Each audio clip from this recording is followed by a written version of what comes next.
Thank you, Reverend John. Good morning, Sandy. I'm well. How are you? Great, great, great, great. Okay. But parts of the country are running up against deep vaccine resistance. I'm Ed Donahue. Former President George W. Bush says he thinks the U.S. withdrawal from Afghanistan is a mistake. He thinks the consequences will be unbelievably bad, he says. He spoke to a German broadcaster.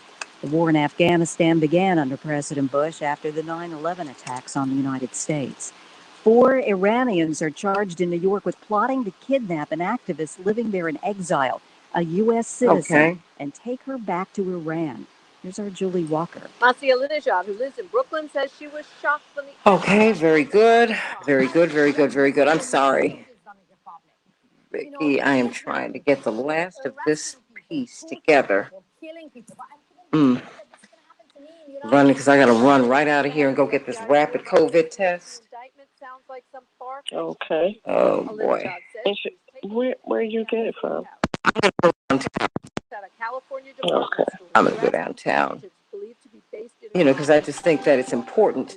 The American lead Because that's, to me, that's foolish. Like, what are you talking? And the whole rapid COVID test, because you got to spend hundreds of dollars to do it. Particularly the PCR test that you need when you're leaving the country.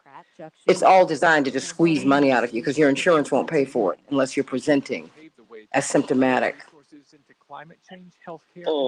And so, I mean, it's like, take my money, please.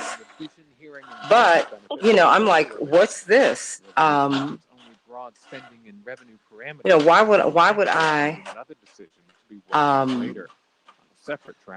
I get tested 3 days in advance? Anything can happen in 3 days. Right, unless you get tested and then just remain in the air. You know, girl, come on. It's ridiculous. Hiding. They can just girl, look, talk to somebody else. Now, this is not 1,000 years ago when you met me. I'm a grown woman now.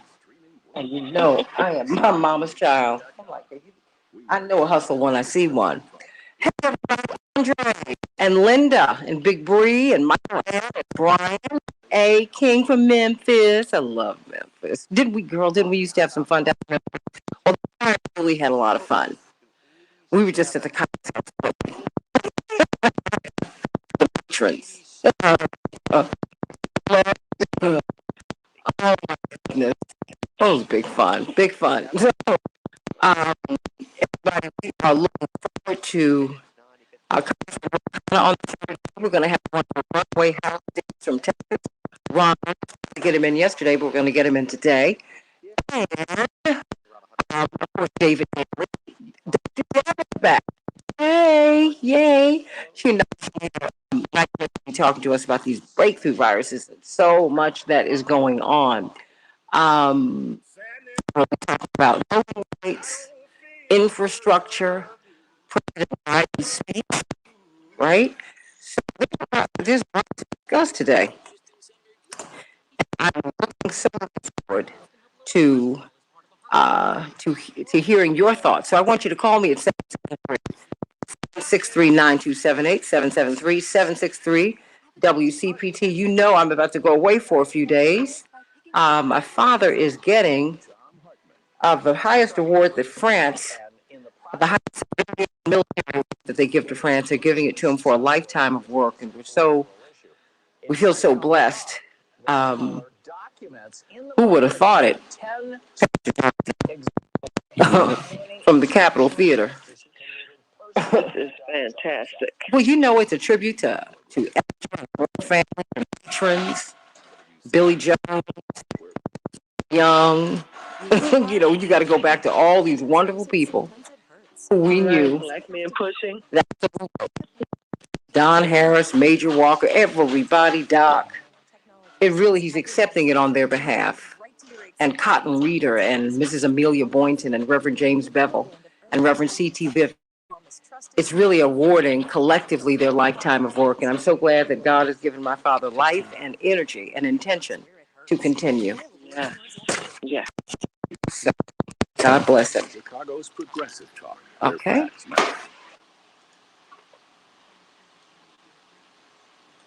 We can change the world, change the world, change the world.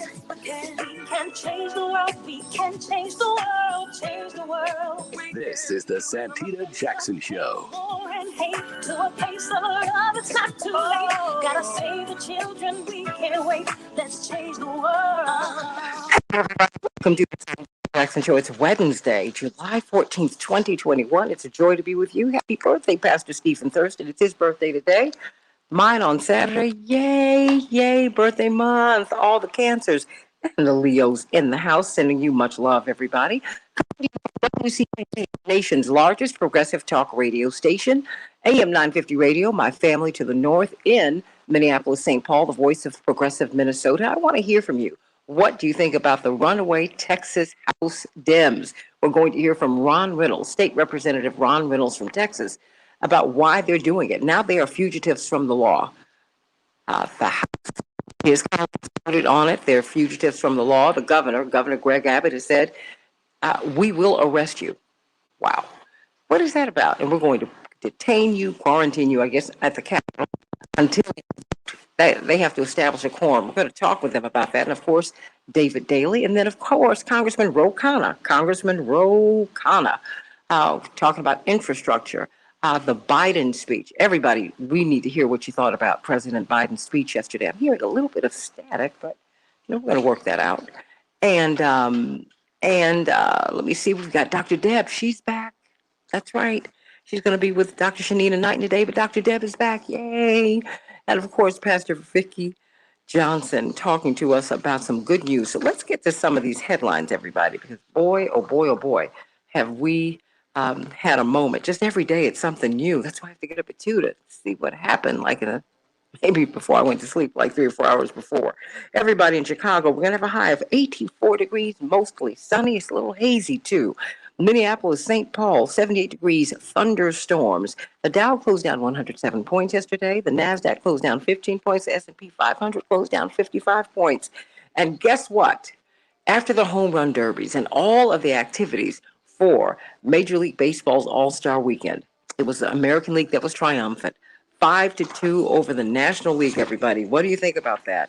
Coronavirus, everybody. Children could pay the price, according to the CNN report.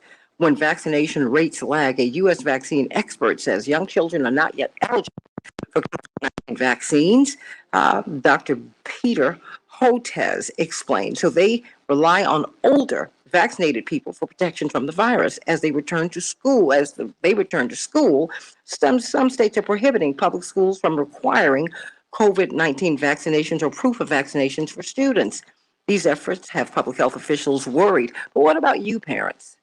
Do you want to give your child a vaccine? Remember, we're still in the clinical trial phase. What do you think about that? Call me, text me, 773-9278,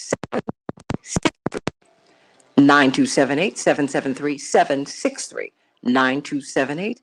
GWC Injury Lawyers gives you the opportunity to text, but I want to hear from you. I want to hear your voices today and meet my morning stars on the Santita Jackson and Friends page. We are streaming and we are having wonderful conversations. Want to hear from you, and of course on WCPT streaming there as well. And go to Santita Jackson IG on Instagram and at Santita J on Twitter. Everybody, President Biden's nominee to lead the Bureau of Alcohol, Tobacco, and Firearms and Explosives is underscoring deep congressional divides when it comes to gun control. What do you think about gun control, everybody?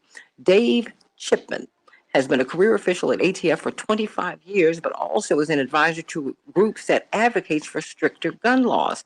That's turned off some moderate Republicans and centrist Democrats and put Chipman's Senate nomination in peril. What do you think about that? Senate Democrats have struck a deal on a $3.5 trillion budget resolution that includes spending for President Biden's sweeping social agenda. Should the social agenda be part of infrastructure, everybody? I want to know what you think. 773-763-9278, 773-763. WCPT. Have you no shame? That is what President Biden said in his speech yesterday as he attacked or decried Republicans' attacks on voting rights, everybody. He went to Philadelphia really the birthplace of the United States of America, to give this impassioned speech on what he termed were racist voting laws sweeping America, warning that the 21st century Jim Crow assault is real and demanding of Republicans have you no shame. But the president did face criticism from progressives and from civil rights leadership for failing in his 20-minute speech to mention the filibuster, everybody.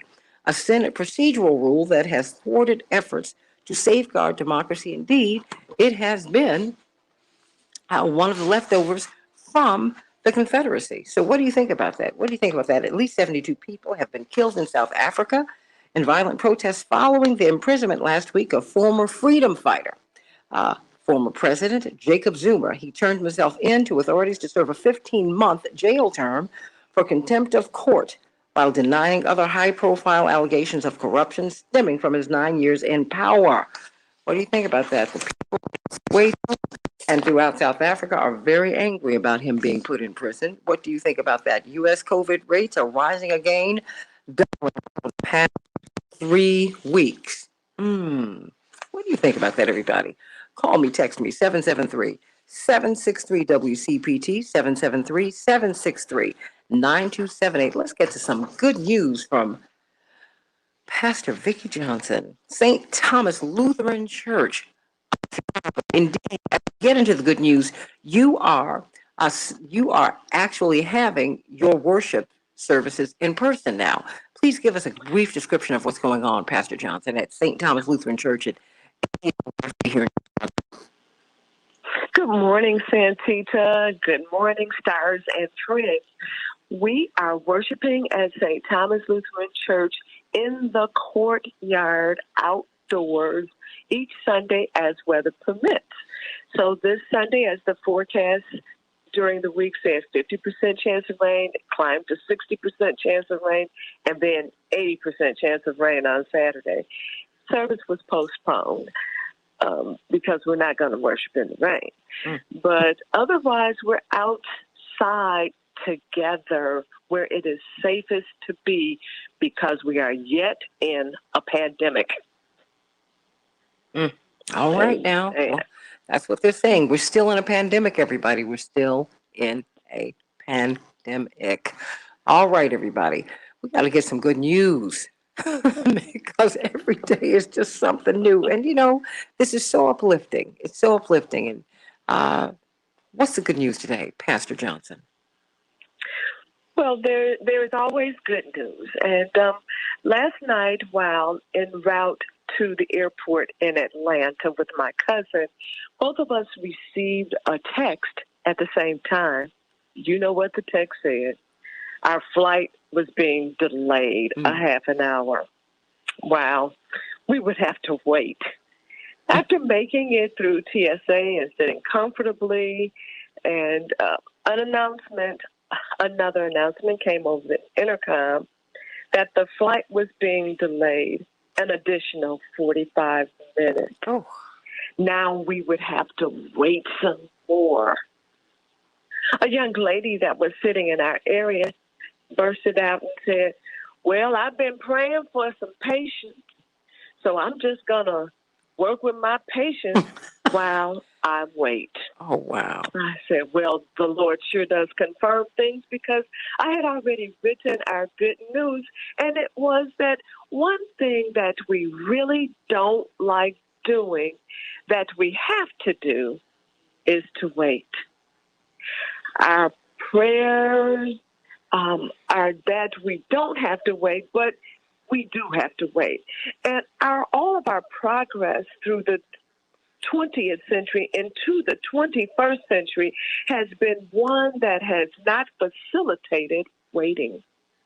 People would be in the kitchen a good portion of the day preparing meals so that we could have a hearty dinner at night. It took time, and we just had to wait for it, no matter how good it smelled. We had to be picked up. When you wanted some greens, you had to go to the market, pick them up, pick the best greens, then get home and pick the greens and then clean the greens multiple times before they could go into a pot. Now, all we have to do is walk into the produce section and see a bag of glory greens, get a couple of bags, rinse them off, and throw them into the pot and have them on the table in far less time. We just don't like waiting. We want it now. Part of the problem why we don't want to wait is because we don't know what to do while we wait. Instead of watching the clock and getting upset and disturbed, we should work while we wait. There is always something that needs to be done, so do that while you are waiting. Listen to some good music. It will calm your spirit while you wait. Read while you wait. Take care of some business while you wait. It will help your brain to be stimulated so that you can enjoy that which you are waiting for. Pray while you wait. This is a perfect time to send a good thought to someone who needs it. Isaiah 40:31 gives us encouragement while we wait. Whether it is a delayed flight or a Thanksgiving meal, and you know how we've had to wait on those. If you can learn how to wait,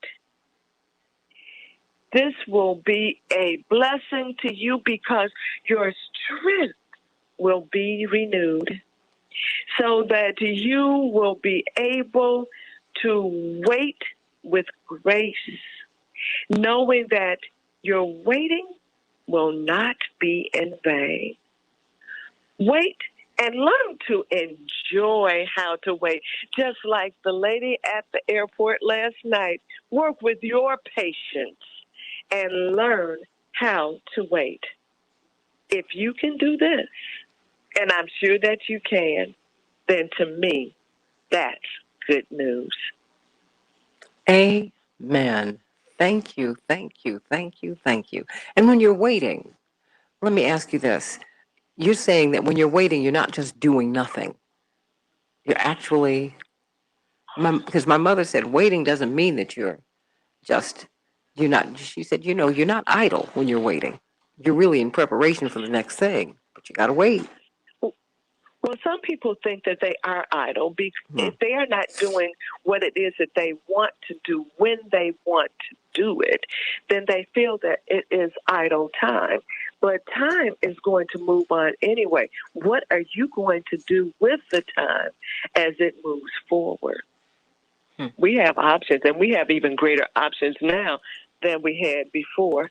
My mother loves to work crossword puzzles, so she keeps one in her purse. And if she has a moment where she has to wait, then she's going to pull out a crossword puzzle.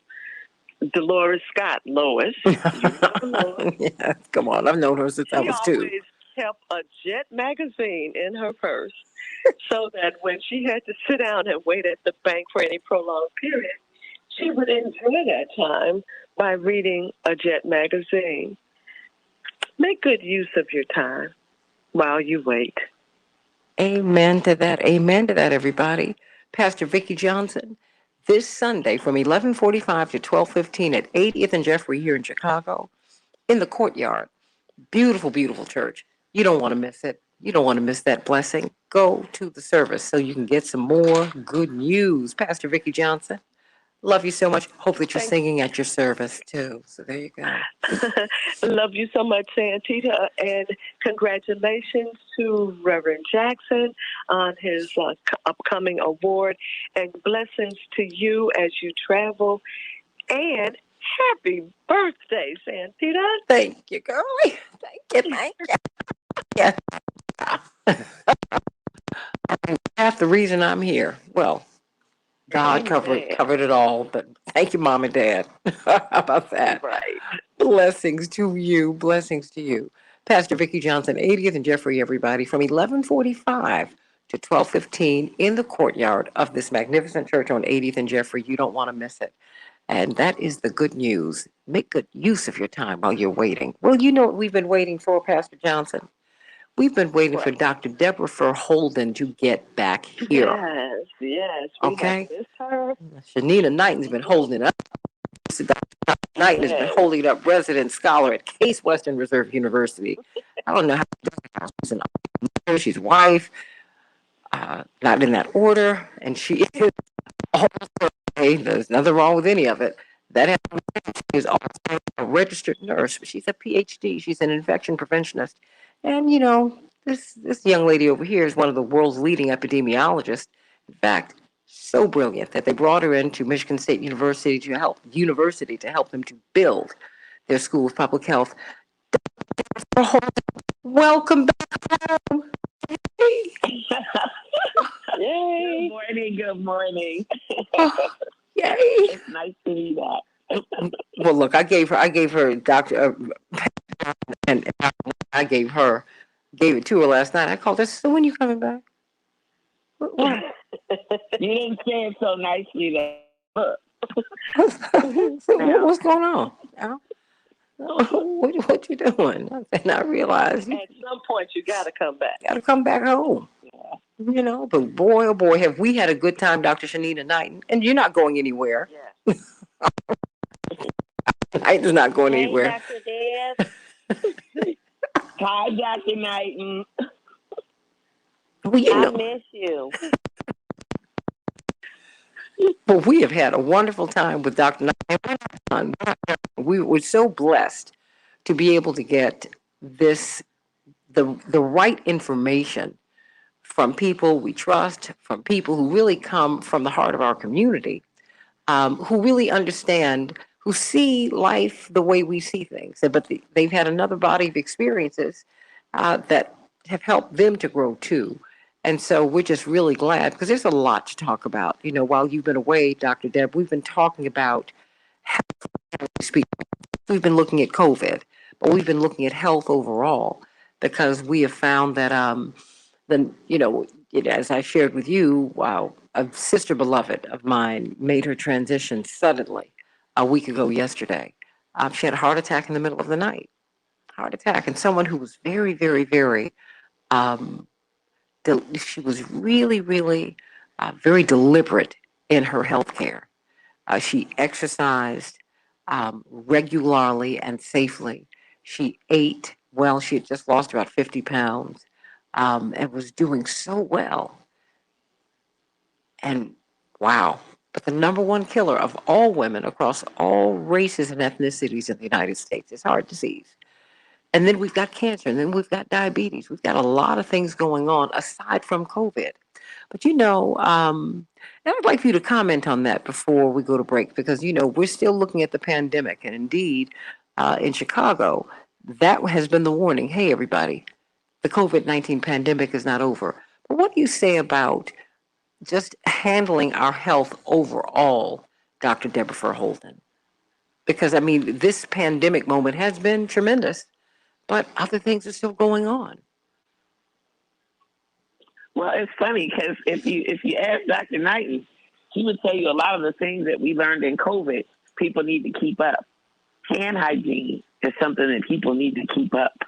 If we continue to do some of the things that we've done and just be more mindful, we could actually slow and stop the spread of a lot of infection.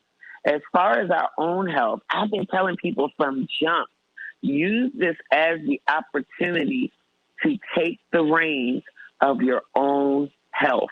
And I give the same 3 recommendations for everybody. I'm going to say them again. The first thing you must do is you have to get good sleep. It's called sleep hygiene. Practice good sleep hygiene. And everybody wants a magic answer. How many hours should I get per night? That varies for everybody. But I know that people don't like that. They want a real answer. So I tell them, try to get at least 6. Try to get at least 6. And listen to your body. Your body will tell you if that's not enough, right? So everybody needs to sleep. I tell people to eat the highest nutrient-dense diet that you can afford.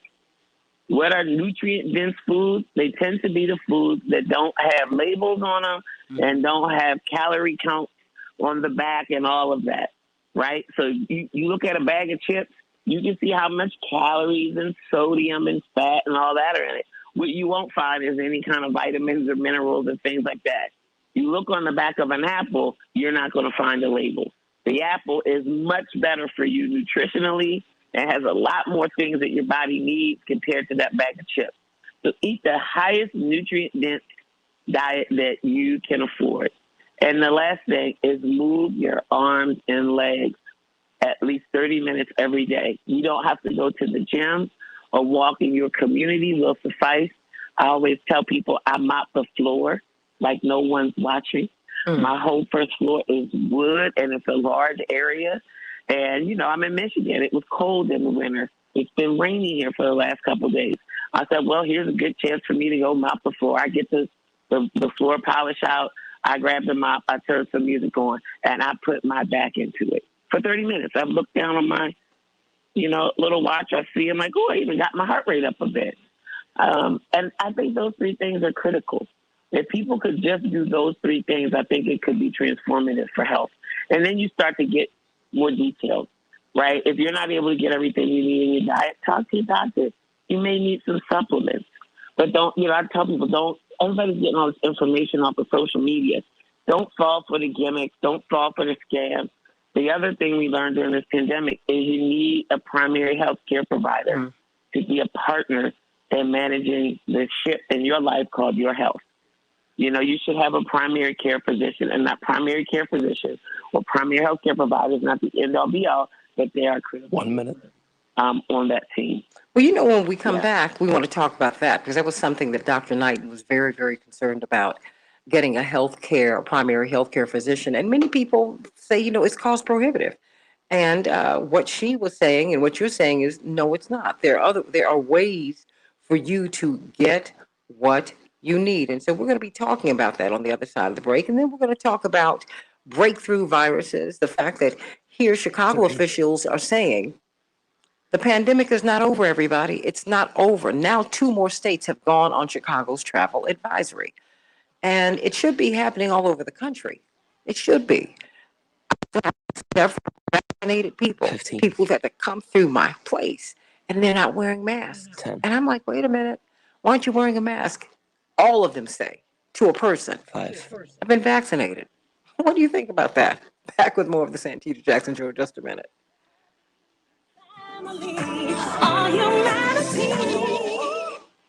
All right, we got Dr. Deb back. We got Dr. Shanita. Boy, I've got an embarrassment of riches today. Yes. I'm so happy. We're glad you're back, Dr. Deb. Yes. I'm too, and I like hearing the good news also. I really wanted to blow people's mind and tell them to practice mindfulness, but I said baby steps. We just go try to get them to eat, sleep, and move their arms and legs first. You know what? But you know, tell them what you need, whatever you think you need to tell them. You know. Yeah. Because this is, I mean, people need to know. I did go there though, Dr. Deb. She did. You said you did? Oh, yes. It's important. With mindfulness. But we can't get people to just eat good. Literally, I tell people, if I got 5 seconds, eat good, sleep good, and move your arms and legs every day. You know, the mindfulness piece can be equally as important, and not only is it important, it can also support the others. Because a lot of times what happens when people aren't eating that is they're not mindful.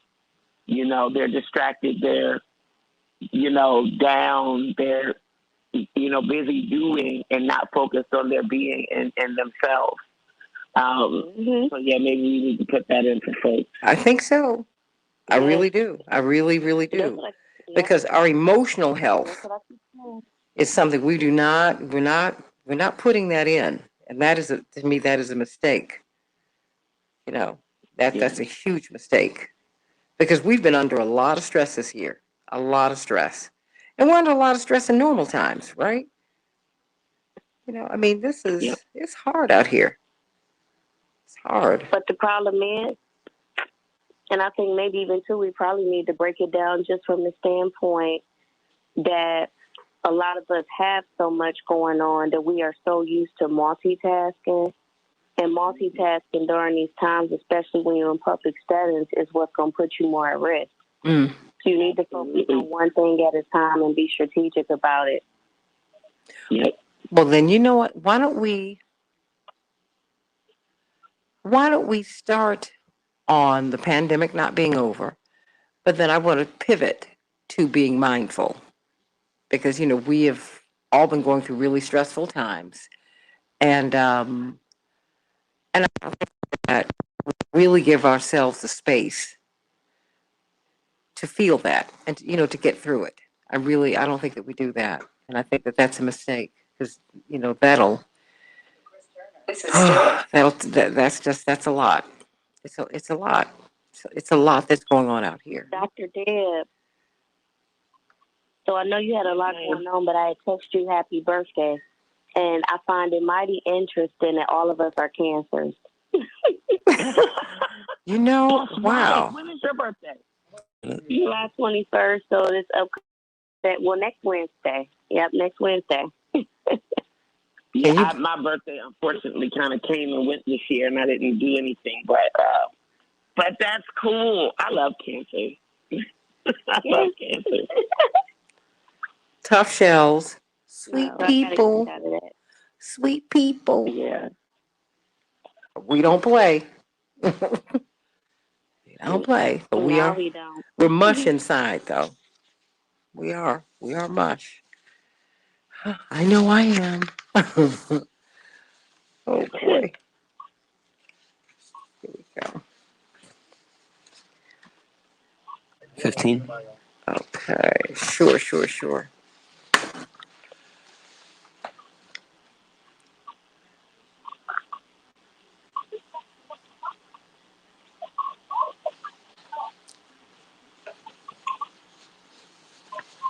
We can change the world, change the world, change the world. We can change the world, we can change the world, change the world. This is the Santita Jackson Show. War and hate to a place of love, it's not too late. Gotta save the children, we can't wait. Let's change the world. Hey, everybody. Welcome back to the Santita Jackson Show. Of course, we're doing our health segment. We've got Dr. Deborah Verholden back and Dr. Shanita Knighton, who's been holding it down. We're so glad to have Dr. Shanita Knighton, registered nurse, infection preventionist, resident scholar at Case Western Reserve University, and of course, Dr. Deborah Verholden, who's inaugurated all of this. And we're so honored that she share this time with us every day. Dr. Deborah Verholden, of course, is one of the world's leading epidemiologists. And she went from Johns Hopkins, and she's still there, but she's also helping to create the School of Public Health at Michigan State University. How brilliant, how brilliant. You know what? We got a lot of ground that we want to cover before we get out of here at 57 after the hour. So let's get right to it. The COVID-19 pandemic is not over. 2 states go back on Chicago's travel advisory. I want you to speak to that. I mean, Missouri and Arkansas. I can tell you anecdotally, right? I have seen any number of people this week. I'm masked. I am double masked. Yes, fancy mask, and then the N95. And what's interesting to me is that when I say, hey, you should really be wearing a mask. Oh, I've been vaccinated. Now, with mainstream media, they tell you that the people who are endangering the rest of America are those who've not been vaccinated. I think, wait a minute. And then we're seeing more cases of people who've gotten the vaccine who are having these breakthrough viruses. You saw it in television. You're seeing it in the United States. It's happening a lot. Maybe not every day. Well, it's happening a lot. It's happening a lot because it goes underreported. And now we're beginning to hear more and more about this. I'm just wondering, Dr. Deb, as you just said on the other side of the break, if we continue to practice the new practices that we implemented last year, we would not be here. What should vaccinated people be doing? Because they all say to you, I've been vaccinated, I'm good. It's going back to pre-pandemic behavior, Dr. Deborah Verholden.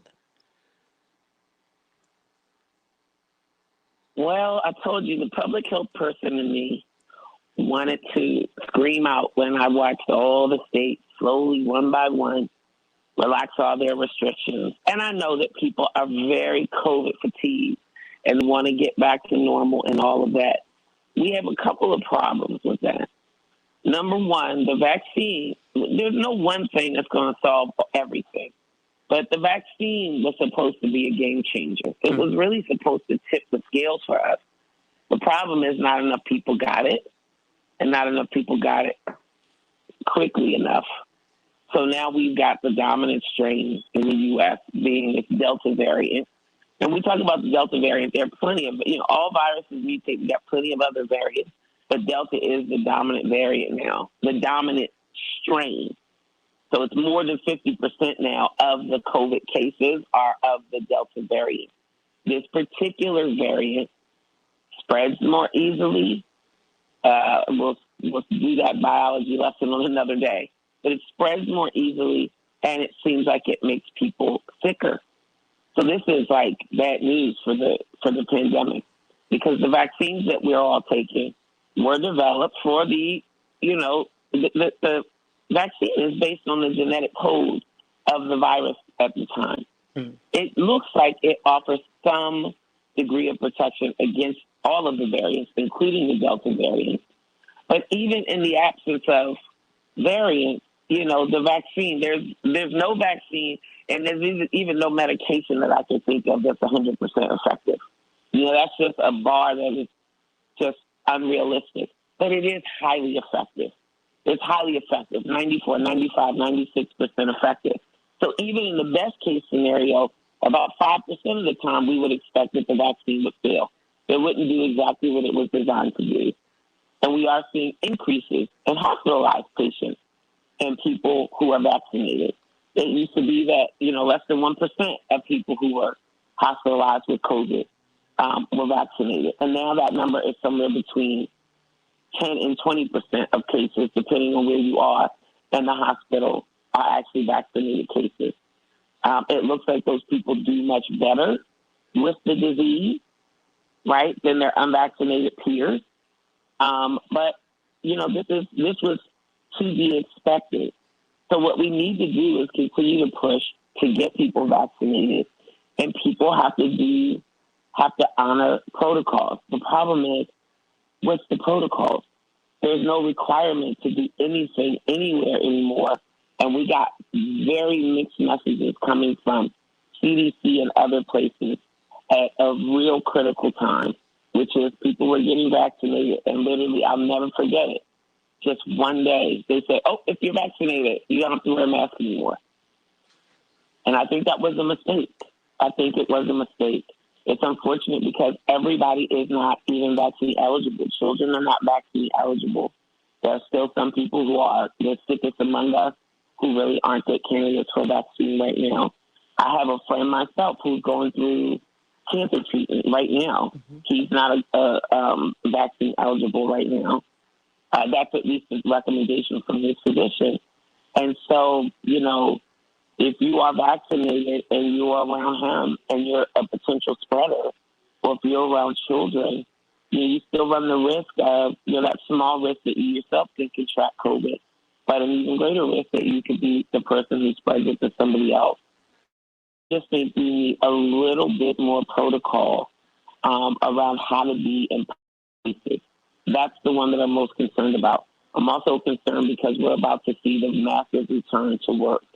We left my building March 13th. We're all going back August 1st. And we went from, we needed a phased reopening plan, all these other things, to now they're just like, you can just go back.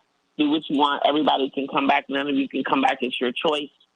But yeah, it'll be August 1. And what I'm fully expecting is we are going to have a lot of problems because conversations are going to come up like, are you vaccinated? And technically, people don't have to answer that question. And it's I don't have a problem saying I'm vaccinated. I'd put it on a T-shirt if I could. But some people don't feel like that's anyone's business. You know, especially the people that aren't vaccinated for whatever reason they're not vaccinated. They feel like that's their business. So we're going to have to start to deal with all of these issues. And I hate to be the whole Miss Cleo thing, but I think by September, we're going to be dealing with a pretty good resurgence of this pandemic.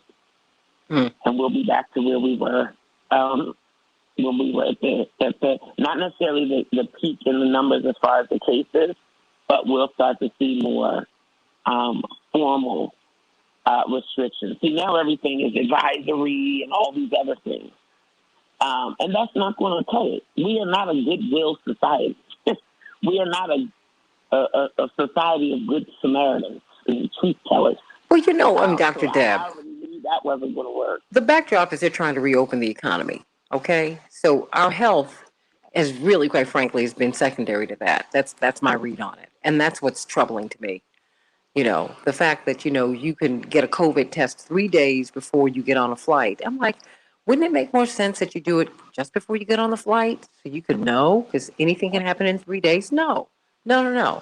And if you want a rapid test, you got to pay a lot of money for it. I mean, it's just. Why not have rapid tests at the airport? Come on now, what?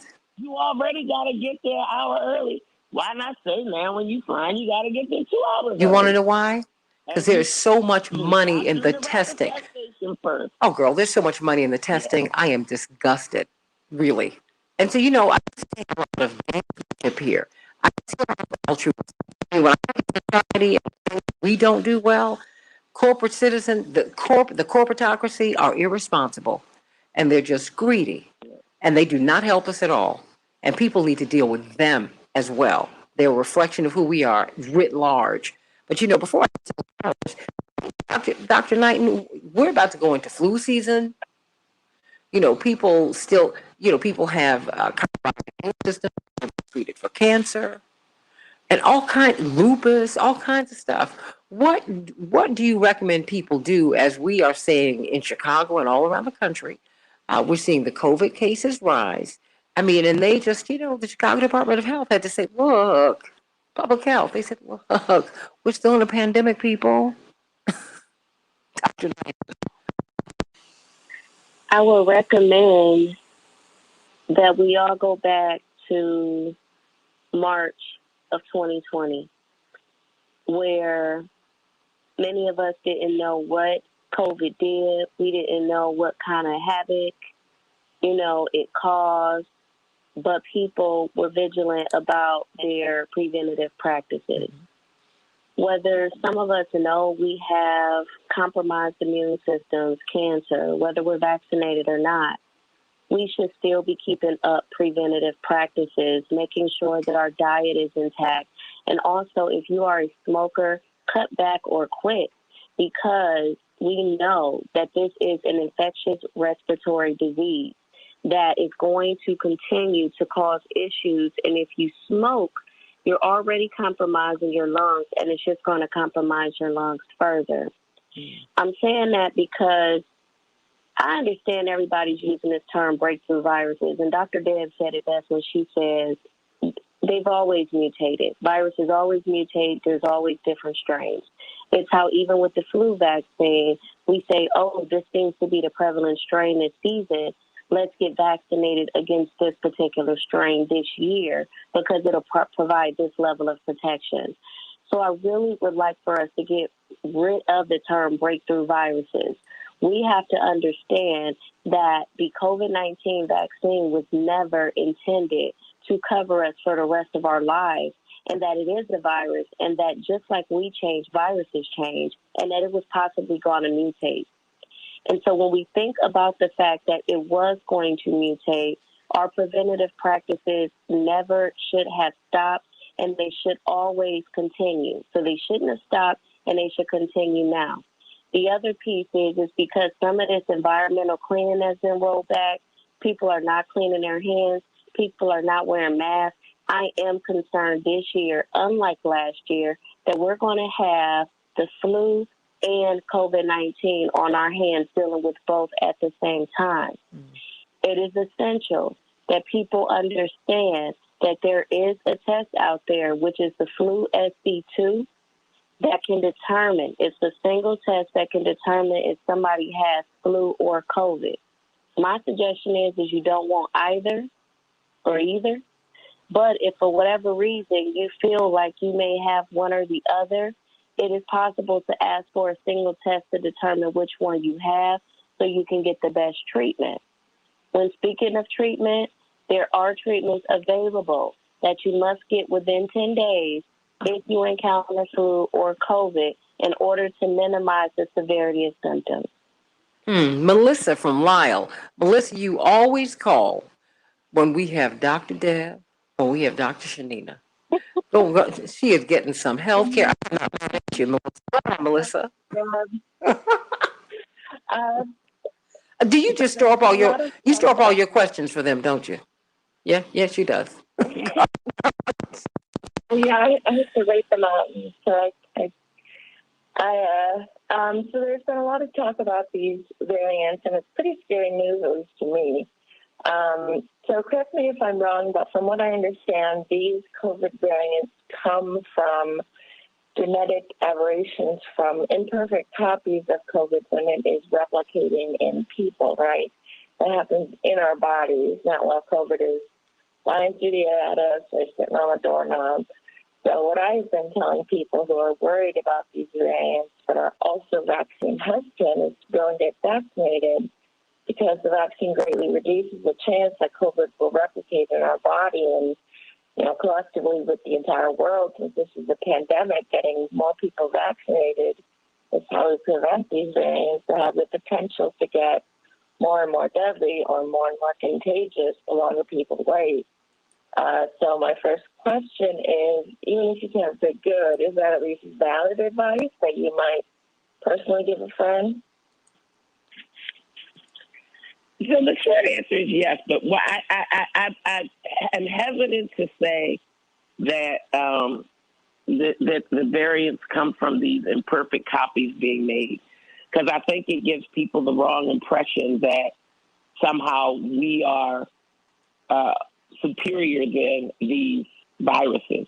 These what we call imperfect copies that get made make these viruses very hard for us to keep track of, and it makes it much harder for the therapeutics and the things that we create to do what they were designed to do. So I like to just literally tell people this is, and depending on the type of virus that it is, some do have more of like an error-proofing code built into them, but those viruses tend to not be as dominant and last as long and linger as long in populations as viruses like coronavirus. So the fact of the matter is, the viruses do need humans to replicate. They need the machinery of our bodies to replicate. They can't replicate out on the table. So the whole thing with flattening the curve was around not giving the virus a chance to spread. And if you listen to Dr. Kisnika Corbett, the African-American woman who was on the development team for what became the foundation for the Moderna vaccine, she would say and agree, it's now with us. Because it got as far as it did, this strain of coronavirus is now going to be endemic in the human population. It's never going away. Our only goal now is control, and to try to control and prevent spread. It's not going away. We are not going to be able to eradicate this. We're only going to be able to prevent and control its spread. So yes, what people can do in their part in preventing and controlling the spread, I used to tell people, don't be a vector. Don't be that linchpin between an infected case and somebody who's at risk.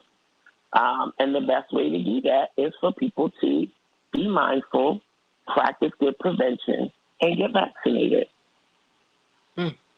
Melissa, did that help you? Yes, definitely.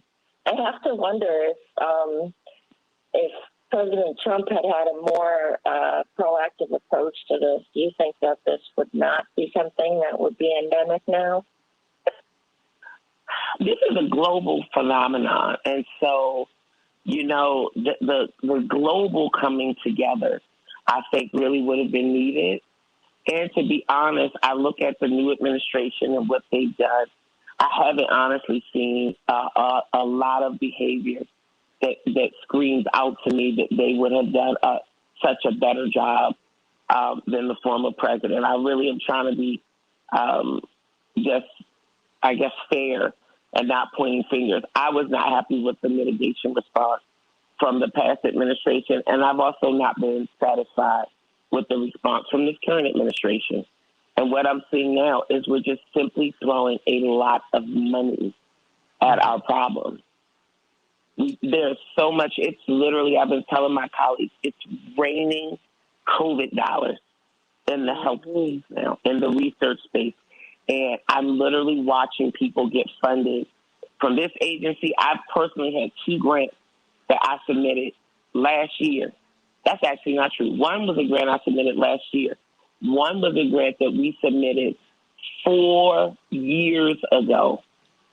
4 years ago, through a program through the CDC called the REACH Project. REACH is a national network. It's a national program. We submitted our grant. We didn't get funded because they didn't take any of their existing programs offline. And to fund us, somebody else would have had to go offline. There's a finite amount of money. They have reached back to a grant we submitted 4 years ago and are now funding us to do that grant for this year and to add some COVID features. I had a grant I submitted last year that wasn't funded from one federal agency, and now a different federal agency has chosen to fund that grant. It's just raining COVID money right now. And unfortunately, money isn't going to solve our problems. What money will do is get to this issue around stimulating our economy. But I literally am like, my mama told me that money don't grow on trees. So where are we getting all this money from? Where did we magically generate this extra $1.9 trillion? Whoa, what? That was a part of this last $1.9 trillion was the last stimulus package. Yeah. That don't include all of our regular spending. That's the extra. Mm-hmm. Where did we get an extra $1.9 trillion? And when that money comes due, or when we have to realize we've done this sort of sleight of hand, what is that going to mean for our economy? But Dr. I just Deb, feel like we're trading off a lot of right now stuff, not realizing the implications down the road. See, because what's bothering me is, while on others thou art calling, do not pass me by. Yes, I had to go back to church. Look, pass out some insulin. People are rationing their insulin. They're taking dog insulin now. There's some things that people need every day. There are women went past, just said, I found a lump. I don't have time to deal with this right now. Because, of course, in the midst of the pandemic, if you did not present as COVID symptomatic, you couldn't get any love, any help. But now this is an opportunity, I do believe, Dr. Deb and Dr. Knighton, for us to really become more mindful about our health, just more mindful. Not just physical health, but mental health. Let me start with you, Dr. Knighton, and then Dr. Deb, I want you to wrap it up. I've got a couple of minutes for you, Dr. Knighton. So we have to become more mindful, because what we need to truly realize is that our healthcare system, at the point that it is right now, is what I would describe as being uncertain and unstable.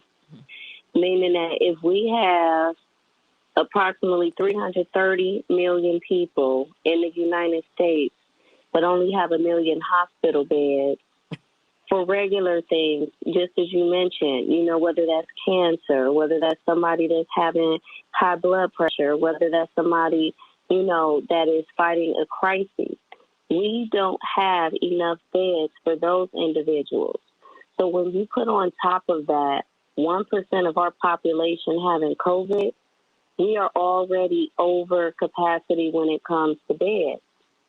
We are over capacity when it comes to healthcare staff, where healthcare staff are now being even shifted from preventative healthcare to emergency healthcare to reactive healthcare, meaning that a lot of these individuals may be dealing with COVID cases. So that means that maybe if you need to go in for a screening, okay, you may not have someone that contacts you and reminds you of the screening. A lot of our care may slip through the cracks. This is the time of where we need to become the CEO of our own health, and we need to stop ignoring our bodies.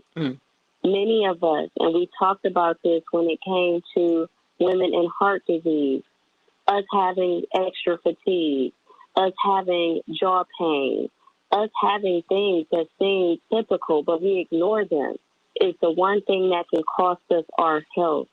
We are all up under a tremendous amount of stress right now because of everything that's going on. We're all up under a lot of stress because of the changes that we're constantly having to see, whether one week it's our employer asking us to work in certain conditions, asking us to work in a certain manner, having to come back and be around individuals that may not be vaccinated, or the uncertainty is still there because we don't know.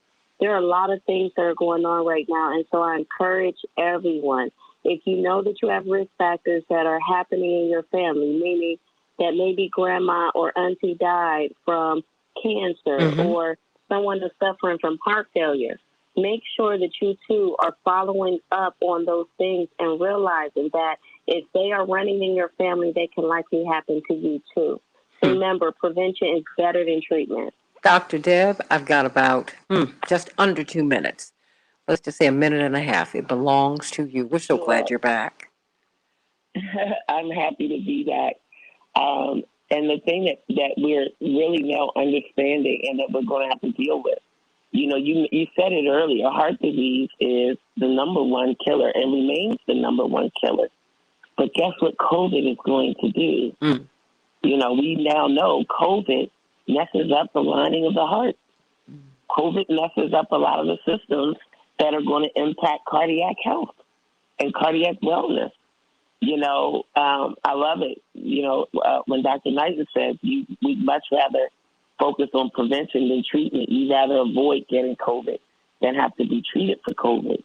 And this notion of, now more 1 minute. than ever, I mean, there are people now who literally just won't shake somebody else's hand. Yeah. They had a year and a half of not doing that, and a lot of people have even placed a value judgment on it. I saw somebody that put a post up on Twitter that said, I was out and somebody, it was a doctor, reached out to shake my hand, and I was so offended. I thought we agreed we wouldn't be doing that anymore. It's so and it started crazy. This whole debate on Twitter. It started this whole debate. Because there are a lot of people who all they want to do is hug a loved one or shake somebody's hand or, whatever. And so this notion, for people, what did you learn about yourself? What did you learn about your health? What did you learn about your wellness? 15. 10 I seconds. love it how the caller explains, how variants occur. There's a lot that we all learned. Well, hold How do on. you bring that forward in your own life? Everybody, you can finish talking, everybody. Coming up, Ro Khanna, Dave Daly, and the runaway House Democrat from Texas, State Representative Ron Reynolds. Back in just a minute. Take the time to say a prayer. Please, because this is really this. I've one more vaccinated person, one more person who's gotten the jab, who tells me that they do not have the need for a mask. I'm like, are you serious? And the people who are causing the problems are the people with the vaccines. I'm like, everybody I know are the people who haven't had the vaccines. Everybody I know who hasn't had the vaccine, they're still, the people I know, they're still getting masked up. And the people I know, well, no, I know a lot of people who have gotten the vaccines and they are not conscientious about these masks. They're not. I mean, and I'm like, wait, how did this happen? This mixed messaging, Dr. Deb, Dr. Knighton, it's dangerous. It is dangerous. It is, but I think media throws a monkey wrench in it, and I hate to say it, but I think when you mix this interpretation of science that is false sometimes, then that tends to send the wrong message to the public. But that is the message that the public is going to hear louder than science. And I know I brought this up before that, when you get a vaccine in your arm, it is definitely meant to work on your system. we know that it doesn't have just as good of an efficacy in your nostrils or in your nares. We know COVID transfers eyes, mouth, and nose. So just because someone is vaccinated and they are healthy and they are protected in regards to it not causing clinically relevant symptoms in their body or death, it is still possible for people to transfer germs through their eyes, mouth, and nose and by way of their hands. Mm. And so I still encourage people to be mindful of those things. Just because you're vaccinated does not mean hygiene practices go away. And unfortunately, when you're watching people back to old habits of, I'll watch somebody cough and say, oh, that wasn't really a cough, and they're not covering their mouth. I'm seeing people now, I'm being honest. I'm seeing people back sneezing again, and I'm kind of turning the side eye like, look, this is what got us here in the first place. And it's like, oh, that wasn't really a sneeze, or that's just my allergy. No, still cover up because droplets are still traveling from that nose. So, wait, how do you not cover up with a sneeze? I don't care where it comes from.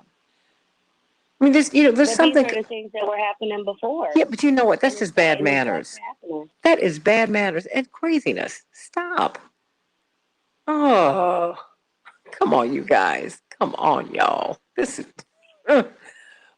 We have David Daly. Okay, well, you know what? I'm going to let you lovely ladies go because I got to bring on, I was about to say Congressman David Daly. I don't know if he wants to run for office. I think he likes investigating those who run for office. Ron Reynolds up in a hot second. But I love you. Dr. Deb, I'm so glad you're back. Dr. Knight, you've just been a trooper, a jewel, a gem. Love you. Oh. Happy birthday, ladies. Yes. Polly, enjoy Polly. Oh, girl, I'm going to do everything I can. Yes. Yes, I'm very, I'm glad to be getting away for a hot second. It's because it's been such a stressful week. Been a tough week. So it'll be good to get away for a minute.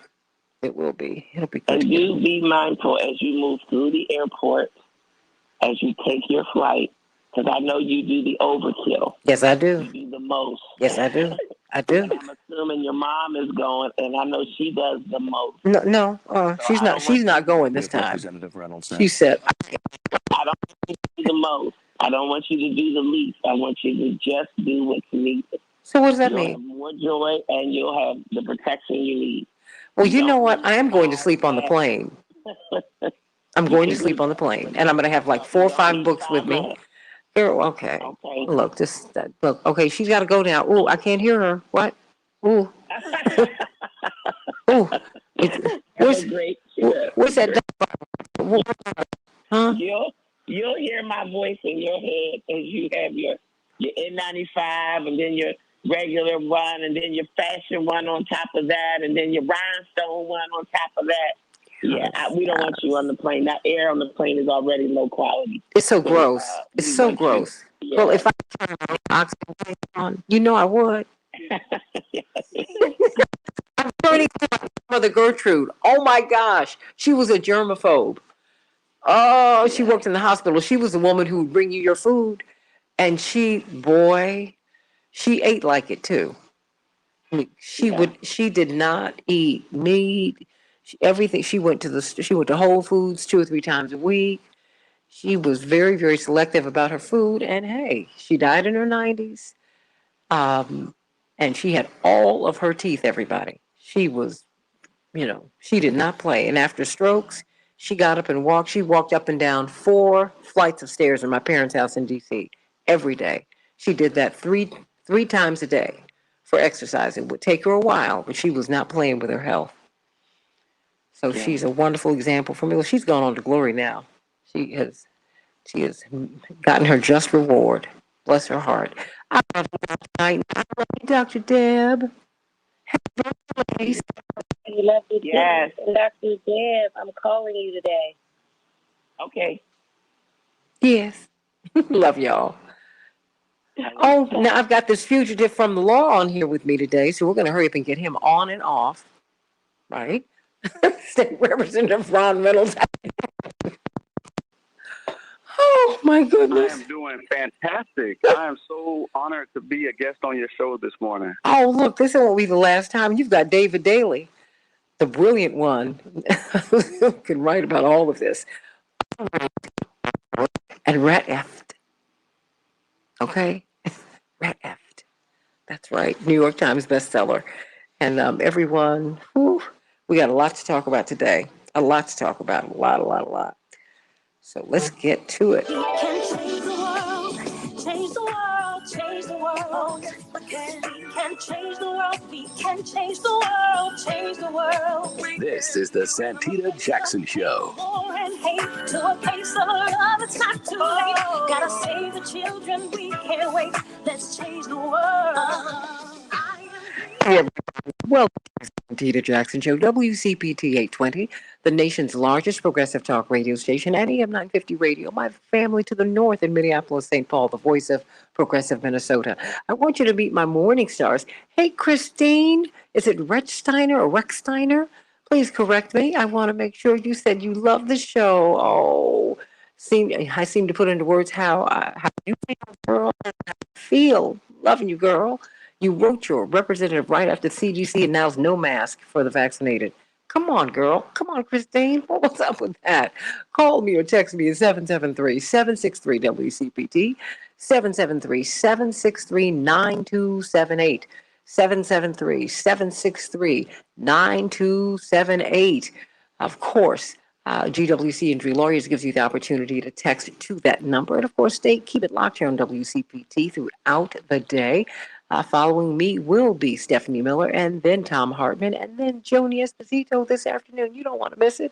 Best in progressive talk right here on WCPT and on the AM 950 radio. Keep it locked right there for all of our brothers and sisters to the north. Everybody, let's talk about the runaway Dems in Texas. The runaway Dems in Texas. What is going on? Why did their fellow representatives vote to have them arrested? Why has the governor of Texas say they will be arrested? What does that mean? Will they have records? How does that work? Oh, let's get to some of these headlines, and we can talk to State Representative Ron Reynolds from Texas and Dave Daly from the book Unrigged. Has it been unrigged? And Rat Effed. We have been Rat Effed. Let's talk about it, everybody, on Wednesday, July 14, 2021. Of course, we'll have Rokana at the bottom of the hour talking about infrastructure. I'm going to ask these guys, too, about President Biden's speech, which went to the heart of what the State Representative Reynolds is trying to do, shoring up our voting rights. Everybody in Chicago, we're going to have a high of 84 degrees. It'll be mostly sunny. Minneapolis, St. Paul, thunderstorms, 78 degrees. The Dow closed down 107 points yesterday. The NASDAQ closed down 15 points. S&P 500 closed down 55 points. Guess what, everybody? We've been on a bit of a break, taking a breather. Woosah. We haven't even had the NBA playing. Why? Because it has been all-star time in Major League Baseball. Wow, what a thrill the home run derby always is, and it was this year. And now, guess what? The American League was triumphant over the National League 5-2. All right, congratulations to the American League. That would be for the Sox here in Chicago, not the Cubs. All right, everybody. Woo, children might have to pay the price for vaccination lags, everybody. That is according to a CNN report. Young children are not yet eligible for COVID-19 vaccinations, and so they rely on older vaccinated people for protection from the virus as they return to school. What is this going to mean? Some states are prohibiting public schools from requiring COVID-19 vaccines for children or proof of vaccination for students. And remember, in Washington, D.C., I think 12 and older, you don't have to, you can decide for yourself, a child, whether they're going to get the vaccine or not without speaking to their parents. That's a lot for us to think about, everybody, a lot for us to talk about as we are looking at the COVID-19 variants continue to spread. The Delta variant is the most prominent form of COVID in the United States. And in Chicago, our Department of Public Health has said, look, everybody, we are still in a pandemic. The COVID-19 pandemic is not over. I quote everybody, they've added 2 states here in Chicago to our travel advisory list, Missouri and Arkansas. Think about that, everybody. Please be careful. Please be careful. Even when you've gotten your shots, you're not out of the woods. Nobody is everybody. President Biden's nominee to lead the Bureau of Alcohol and Tobacco and Firearms and Explosives is underscoring deep congressional divides when it comes to gun control. David Chipman has been a career official at ATF for 25 years, but he's also been an advisor to a group that advocates for stricter gun laws. That has turned off some moderate Republicans and centrist Democrats. We will see where that is going to go. In the meantime, President Biden went to the birthplace of the United States of America, Philadelphia, yesterday.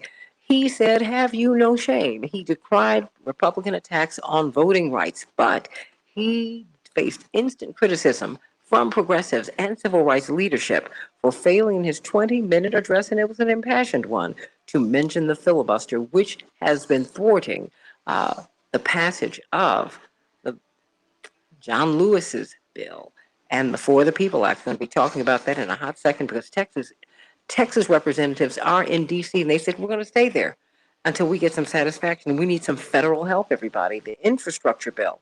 It's a game changer, everybody. $3.5 trillion budget resolution that includes spending for President Biden's sweeping social agenda. Indeed, can you really talk about infrastructure without talking about child care?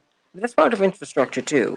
So we'll see where all of that goes. They're protesting in South Africa. Jacob Zuma, former ANC leader, freedom fighter, well,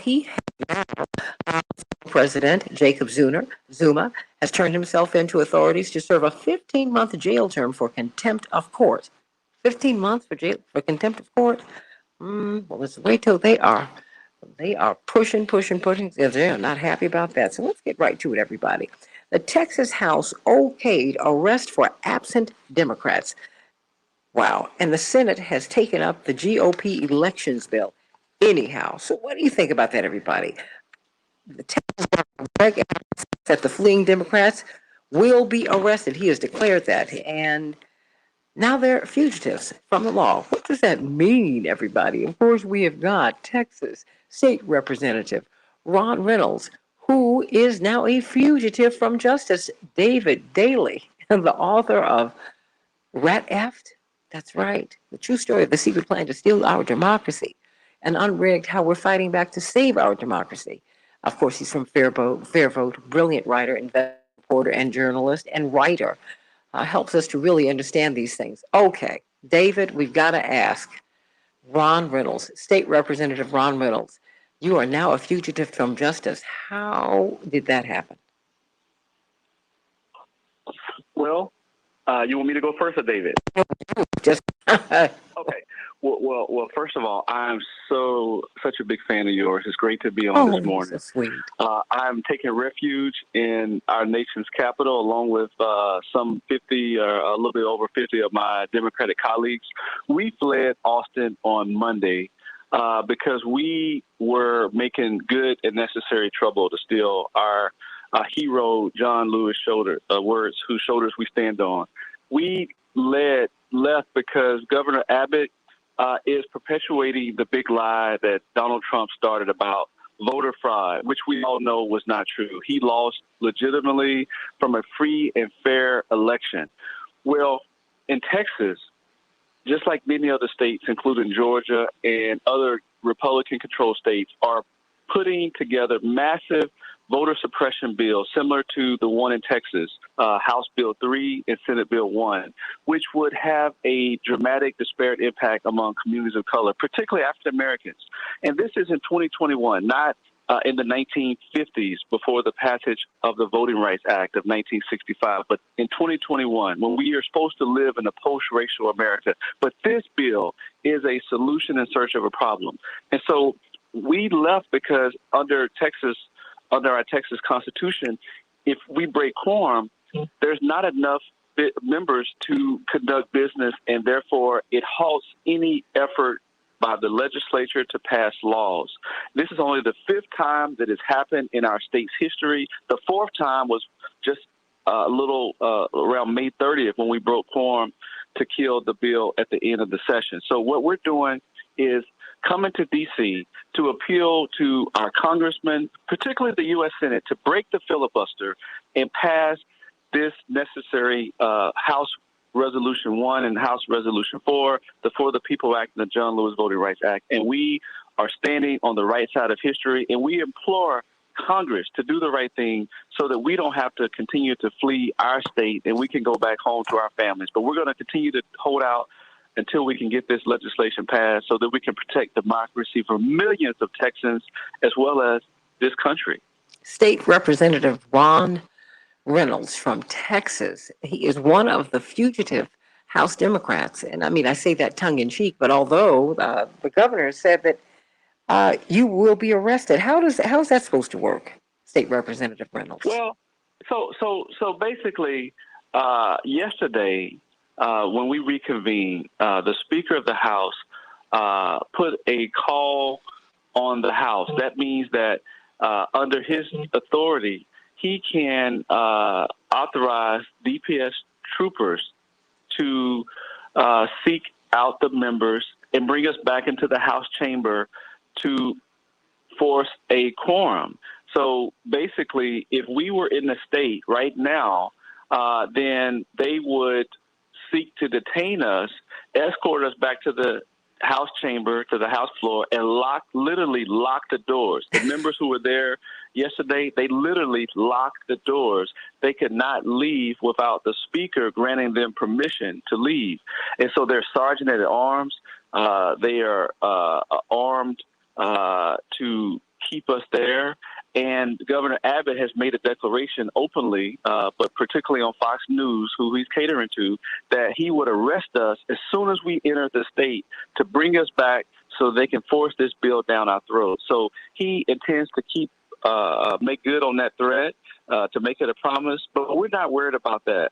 You know, can I just say this quickly? When I think about my forefathers whose shoulders I stand on, that risked, beatings and lynchings and bulldogs and billy clubs for the precious fundamental right to vote that I have and we have the privilege of today, that defied the odds to risk their lives so that they could have the precious right to vote when there's times that we have to guess how many bubbles in a bar of soap or pay a poll tax or a literacy test. There were grandfather clauses for Anglos, and then let's not even talk about women, but we know that we cannot allow them to erode the progress that we've made through much sacrifice, and people paid the ultimate sacrifice and gave their lives. So I will defy whatever Governor Abbott is saying, because I know that I'm standing on the shoulders of giants that made many, many more great sacrifices for me. So if I have to go to jail, then so be it. I will definitely hold out, and there's nothing that they can do to stop me from fighting for my constituents, particularly African Americans, who, by the way, in Texas, for those who don't know, before you listen out, Texas is home of the largest number of African Americans in the country per the 2020 census. There are many African Americans that would be hurt by this harmful legislation. That is exactly what it's designed to do. African Americans who historically vote overwhelmingly Democrat, they want to marginalize them, suppress their votes so that they can continue to maintain power, not through great ideas and trying to convey a great message of public policy and how they can help the African-American community, but through voter suppression. And that is wrong, it's unpatriotic, and it's undemocratic, and I won't stand for it. State Representative Ron Reynolds of Texas. David Daley. The legislative remedies on the federal level. What can be done? What will make a difference? And what about, at the end of the day, we still have a filibuster, which the president would not touch. Can't you suspend it just to get these laws through and then reinstate it? Help me. Well, first I want to salute Representative Reynolds and David Daley? I think he dropped the game, Paul, so let us get him back. Let's get him back.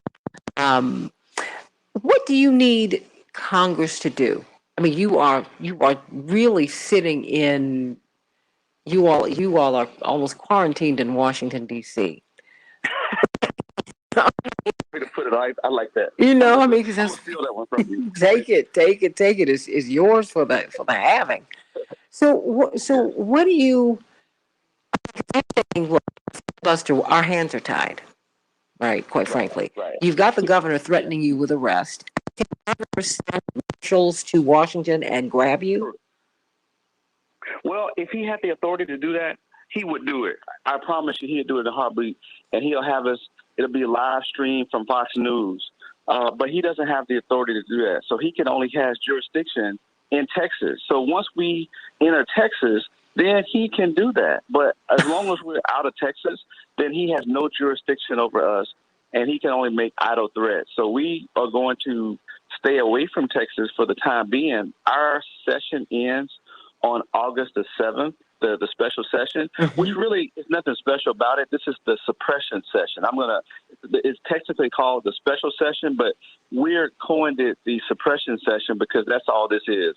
In addition to critical race theory and other bad stuff on the call, further restricting a woman's right to choose, and other bad things. They want to, instead of putting money to fix our grid, they want to put money to build a wall.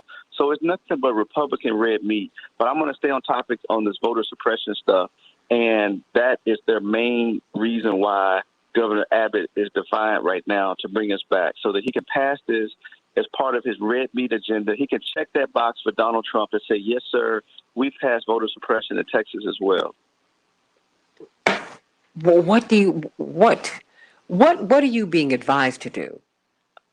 I mean, are you being advised to stay in Washington? What do you, or what do you need? Is that the better question? Yeah. Here's what we need, and I'm gonna be very clear about it. No ambiguity about it. We need U.S. Senator Manchin and U.S. Senator Kristen Sinema to agree as Majority Whip Jim Clyburn, a great advocate for civil rights and biggest Obama surrogate, who I would argue wouldn't be president but for him turning things around for him in South Carolina. But I digress.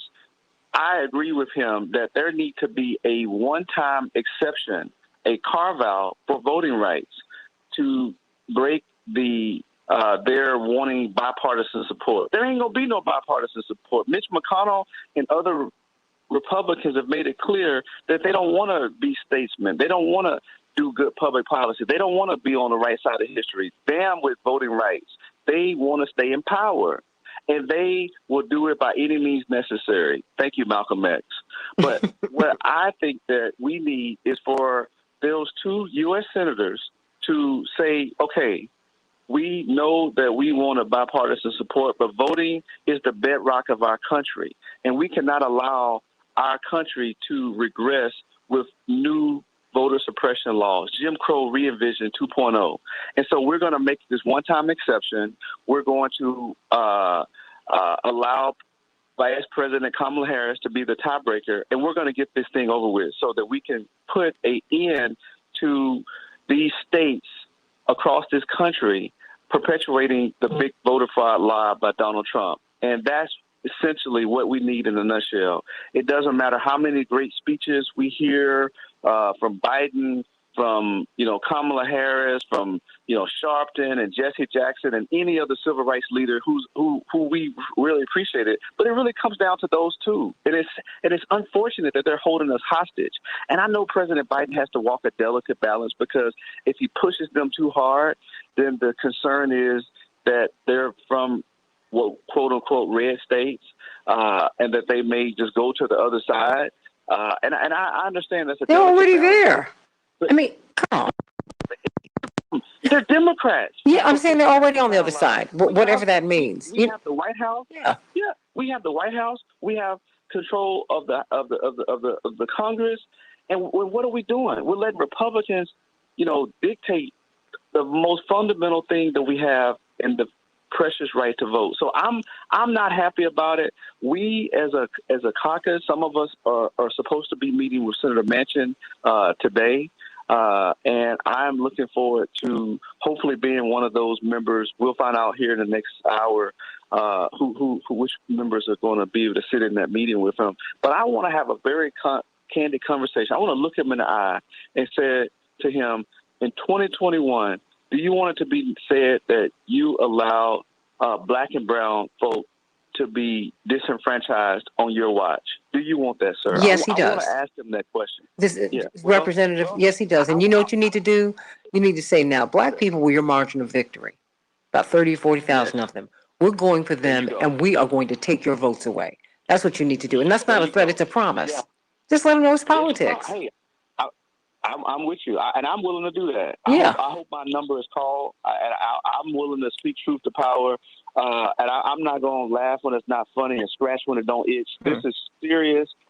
Too many people made tremendous sacrifices for them to roll back the clock, all for the sake of holding on to power in a majority-minority environment. The Republicans are hanging on to old white men that are shrinking in population to Black and Latino and Asians. So they're doing everything they can with voter ID laws and new voter suppression efforts to suppress and make it more difficult to vote. And they will win without ideas, but with voter suppression. And that's what if they can invalidate an election at the courts, then you saw Trump attempt to do that, try to throw out legitimate votes, particularly of Black and brown folks. Mm-hmm. And I mean, I'm not going to make light of what they're trying to do, but then let's just juxtapose this with the same folks that won't say a peep about the insurrectionists that stormed our nation's capital on January 6th to overthrow a legitimate election. They don't even want to do a hearing on that,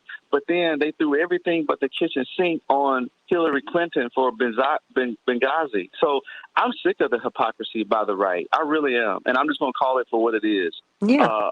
They support and are don't say anything about white supremacists. Remember, Trump said there were fine people on both sides, referring to neo-Nazis, and they want to demonize the Black Lives Matter movement. So I've had enough of them. I'm going to call them out.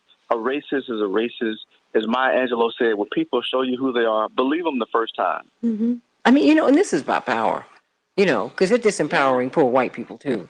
I'm not saying that going out in the crosshairs and around people. No, that's true. Right. But when you see Joe Manchin, and you know what, David Daly, I know you've been getting cut off, but we're going to have Rokana on the other side of the break. But I'm going to let you speak to what you've heard. I'm going to give you a couple minutes on the other side of the break, because I want you to respond to what you've heard, because you're not even speaking truth to power, if you will.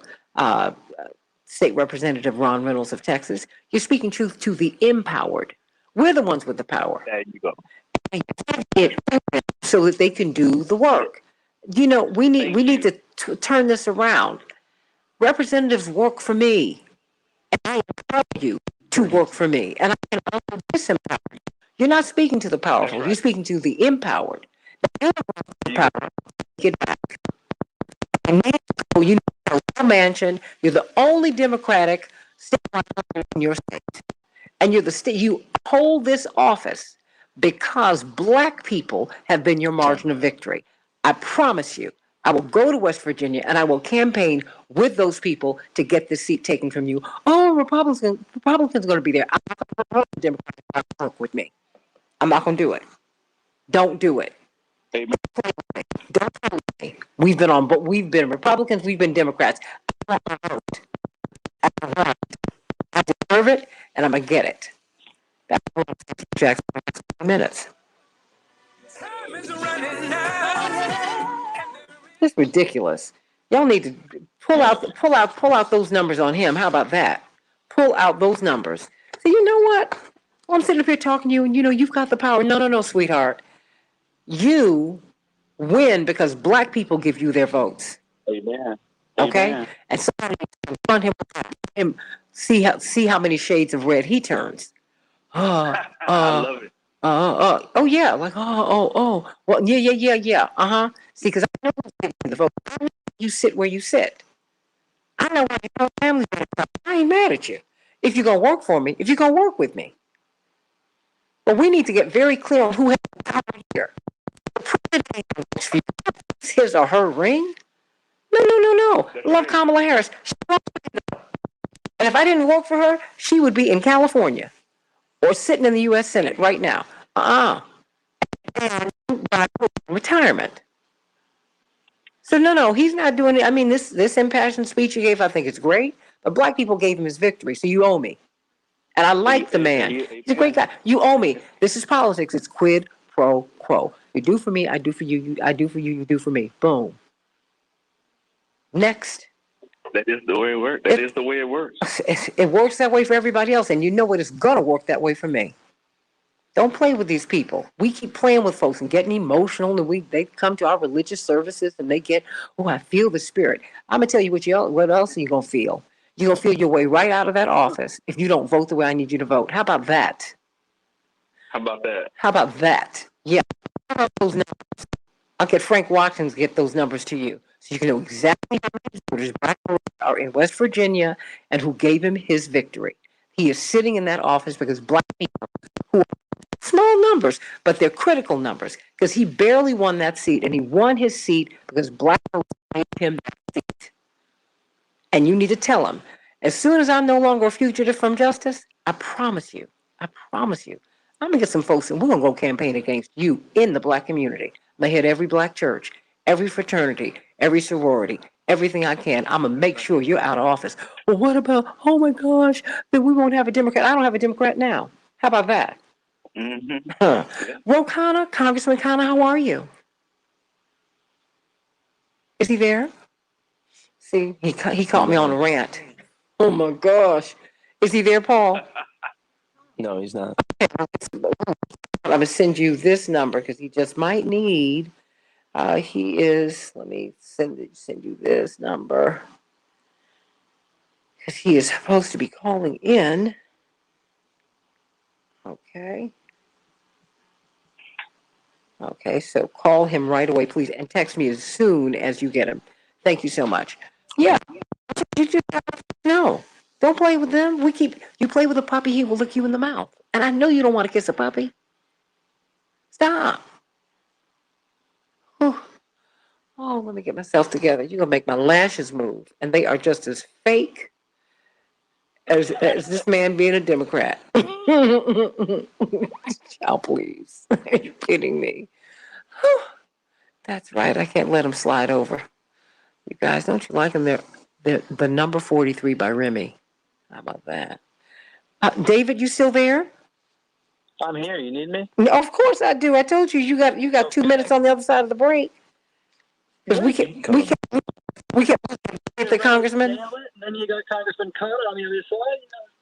Oh please! I got a justice. State representative.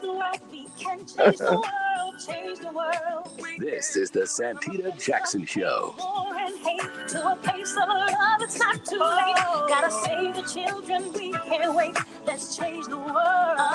Let's change the world. The Santita Jackson Show, WCPT 820, the nation's largest progressive talk radio station, AM 950 radio in Minneapolis, St. Paul, the voice of progressive Minnesota. Boy, oh boy, we've had quite the conversation with State Representative Ron Reynolds, a fugitive from justice. Well, you know, that's what his House colleagues who want to strip everybody of their voting rights in Texas.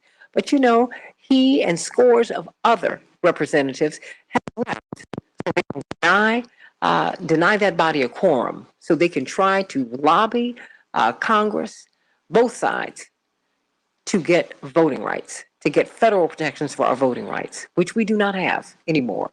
The Supreme Court gutted our voting rights by gutting Section 2 of the Voting Rights Act. Just a terrible thing. David Daley, you've been hearing the impassioned argument and the informed. Let me just say that. First, it's informed and it's impassioned, and he's putting his body where his principles are. When you listen to State Representative Ron Reynolds, what do you hear?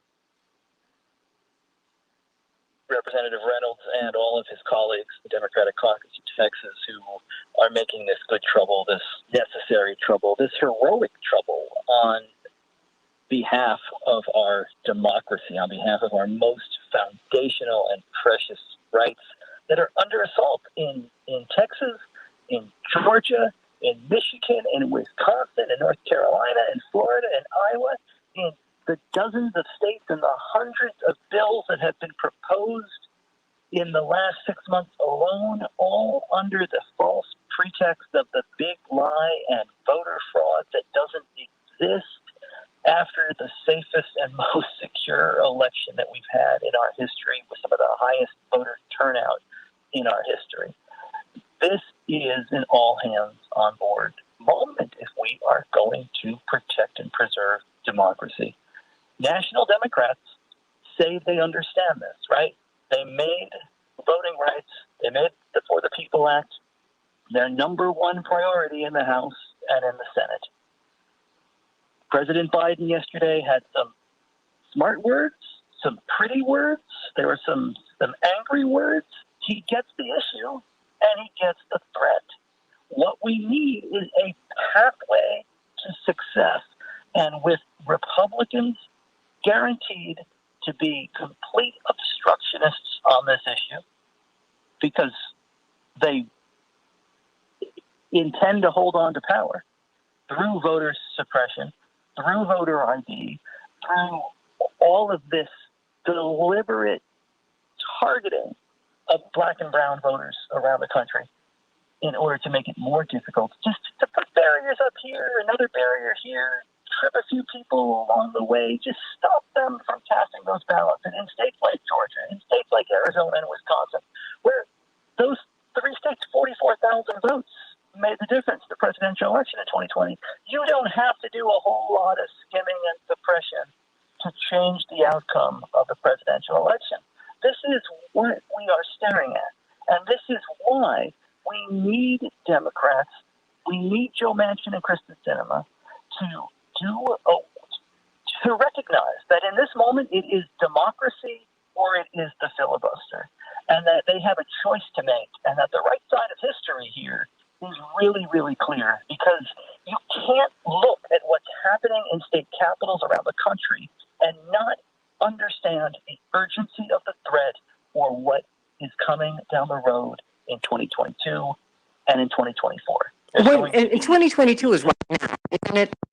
You've got Nina Turner running for office right now in Ohio, where we saw the theft of an election in 2004. And redistricting is going to play such an important role here, because Democrats have a 5-seat majority in the U.S. House. And they could lose that through redistricting alone. New maps in states like North Carolina, Texas, Florida,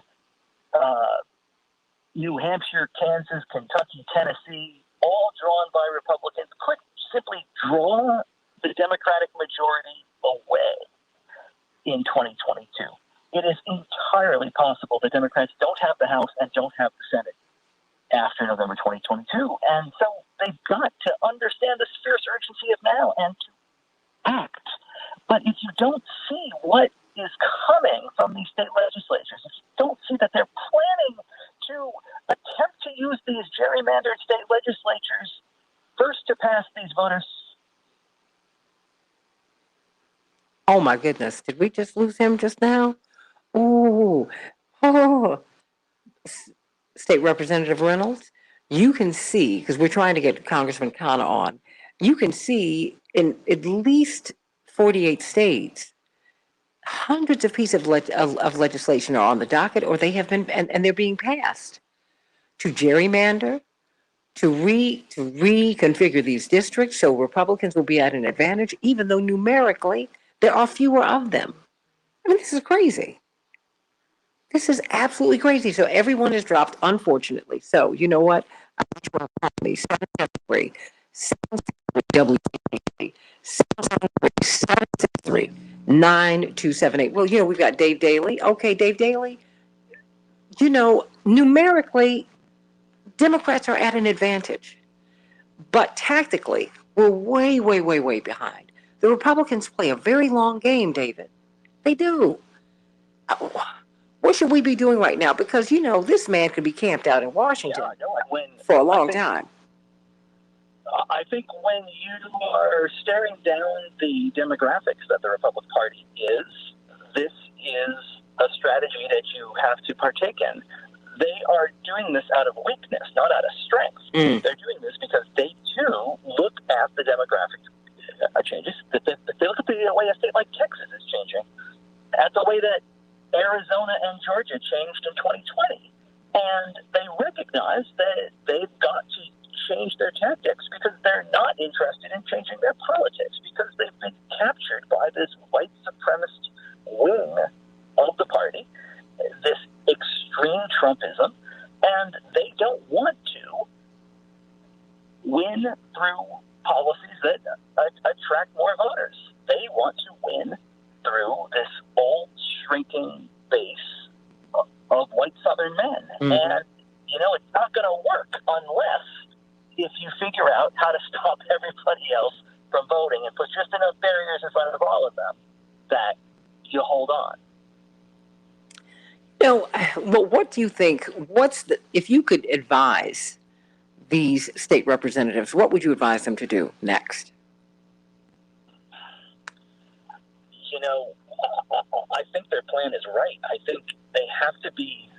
The only way that this is going to work, is if Joe Manchin and Kristen Sinema give up their arguments in defense of the filibuster and accept democracy over the filibuster. Recognize that this ancient.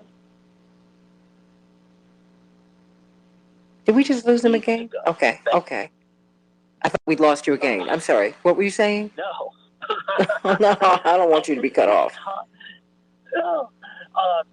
The filibuster is an ancient racist rule that is all about minority rule. And it allows a small part of the country to have veto power over all of the rest of us. And unless if we can convince Manchin and Sinema that it's time for this relic of the Senate to go, then we don't have any hope of the national legislation that we need. All of the heroism of this delegation from Texas, eventually they're going to have to go home, right? Eventually something is going to happen in Texas, and then maybe find ways to change the quorum rules, or, people will have to head home at some point, and they can't keep flying out and flying back forever. So we need federal action on this. The courts are not enough. The courts have been gutting the Voting Rights Act every chance they get. Section 5, preclearance, gone in 2013 in the Shelby County case, and Section 2 were really just effectively eviscerated last month in the Brnovich case from Arizona. And so this is a moment in which federal congressional action is the only thing that we can use in order to strike back against all of this voter suppression. And if Manchin and Sinema aren't willing to do it, we're in a heap of a lot of trouble. And you know what? But you know what? They should be in a heap of a lot of trouble. We've got to flip that around. I'm telling you. In 1987, between Reverend Jackson's 84 and 88 campaigns, through dint of his hard work, because he never stopped running, they flipped the U.S. Senate in 1986. They flipped it at the height of Reagan's popularity. They flipped the Senate. It takes hard work. You have to push, and you have to. It takes intentional work. You have to go for the base of the Democratic Party is a rainbow. You go for them, and register them to vote. You keep them encouraged, and then you get them started, and you get the precincts open, and that's how you do it. The Democrats play games too. Right, but the other side here, I don't think that the Democratic Party can out-litigate and out-organize their way beyond all of these voter suppression laws. And I especially don't think they'll be able to do that if their message to voters in 2022 is, yes, we promised that we do all of these things on protecting the vote, and we said it was our top priority, and yes, we controlled Washington, but send us back again, and then maybe we'll be able to do it next time if you give us even more support. No. That's a losing message. They've got to deliver what they've promised us now. Well, you know what? I've got Representative Khan on with us, and you know why they have to deliver now? Because people are aspirational. We like to side with winners. Okay, what we like about Bernie Sanders is that he's fighting. What people liked about Donald Trump, he looked like he was fighting for you. If you look weak, if you look like you're not fighting for me, I'm not going to vote for you because I don't feel protected by you. Everybody wants to be protected. Period. Congressman O'Connor, I am so sorry that we were not able to work this out today, but you know what? I'm leaving the country today. I'll be back in another week. I'm definitely going to give you more when I get back. But we've been talking about, mention the Biden speech. We've been looking at the runaway Dems because we had House House Representative, State Representative Ron Reynolds from Texas, who's in Washington along with his colleagues, um, under threat of arrest, trying to get the voting rights, trying to secure our voting rights on a national level. But then we've got the infrastructure package, and I'm saying that as I have been in an airport every couple of weeks for the past few weeks. And if we don't think we need infrastructure, Congressman Khanna, we are out of our minds. Well, Santita, I appreciate. I've been hearing the discussion, and first of all, I agree with you that a lot of it is technical work of mobilizing our base. I mean, what Reverend Jackson did, and as you pointed out, in '86 to take back the Senate, that was an accident. And so the fact that we aren't able to come to a simple solution, which is have a voting rights exception to the filibuster that everyone from Clyburn to Pelosi is called for. I mean, if President Biden should get out there and tell the senators that's what he wants, and anyone who doesn't do that is voting against him and voting against the Democratic Party. It's just that you can't have a laid-back view and just hope the Senate works it out and expect that it's going to deliver on key priorities.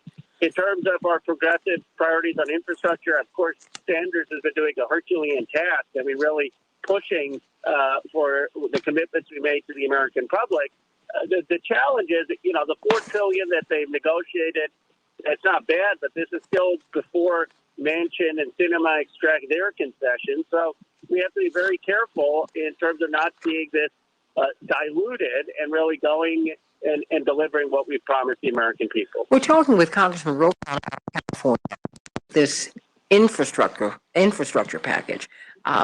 And we do need it. And many people keep saying, okay, and thank you, Dave David, for staying with us. And stay right here, David. Because, this is what we voted for. This is what we voted for. And they keep saying that, he's embedded social programs in this. You know what? I can't go back to work if I don't have child care. Congressman Khanna. I mean, I need to make sure that, what is it? What's the deal here? I don't think we should get stuck up on whether we call it infrastructure or not. Call it child care. I mean, why shouldn't Americans have child care? I mean, we don't have to try to say all of it is infrastructure. We need infrastructure. We need child care. We need education. We need health care. We need all of those things to have a civilized society where everyone has the chance that, Santita, you and I had growing up, which is, what did I have? My parents were immigrants, but I went to a good public school. I had health care. I never have to worry about going to see a dentist. I was able to go to the higher education I wanted. I was able to go to preschool. I don't think that's too much to have for everyone in this country. So we shouldn't try to be too clever in our marketing and try to say to everyone, we're going to call this infrastructure. We should be very honest with people. We are for a strong agenda that is going to give people a fair chance in life. And that includes education, and that includes health care, and that includes child care, and that's what we campaigned on, and we're going to deliver on that. And it also includes infrastructure. So what do we need to do? Because I think that, before I even get there, what is our buy-in? Because when we hear infrastructure, I think many of us, our eyes cross, Congressman Khanna. I think David Daley would agree with me. Infrastructure, you think of a bridge. You don't think of a bridge, you don't care about a bridge until it's falling down on you, literally, from underneath you. And when we're hearing infrastructure, that just sounds so big. It sounds so massive, Congressman Khanna. And this is something that you have really, really been pushing for infrastructure. You've been pushing for this bill. And it seems like we got two different bills. Explain what the infrastructure bill that progressives and that Democrats really are fighting for. What is in it, and what's in it for us? Well, there is a lot that's in it. There is child care, first of all, that is going to be paid for by the federal government for working families and middle class families. I mean, right now, child care takes up almost 20 to 30% of the family's incomes. Under this plan, a large part of it will be paid for. The parents may still have small costs, but that would be covered. You're going to have those on Medicaid are going to get dental, vision, hearing covered. That's not covered currently. There's going to be massive investment in communities, including diverse communities. So usually there was no provision with the diversity considerations in this bill. They are for the 21st century infrastructure. So it's not just fixing your roads and bridges and airports so important. It's making sure everyone has access to fast internet. It's making sure that everyone has access to electric vehicle chargers and the access to electric vehicles so that they're not that expensive that only people in Silicon Valley drive Teslas, but that the rest of the country can actually get electric vehicles as well.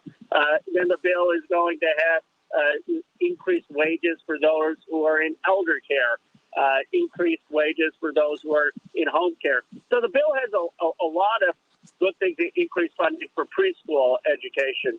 So and free community college. So the bill has a lot of things that are actually going to make a difference in people's lives. And now it's a question of actually getting some of those key provisions across the finish line. But don't you think that you've just mentioned are things that we are fighting for? Most of us don't know about free community college being in there. I mean, you know that.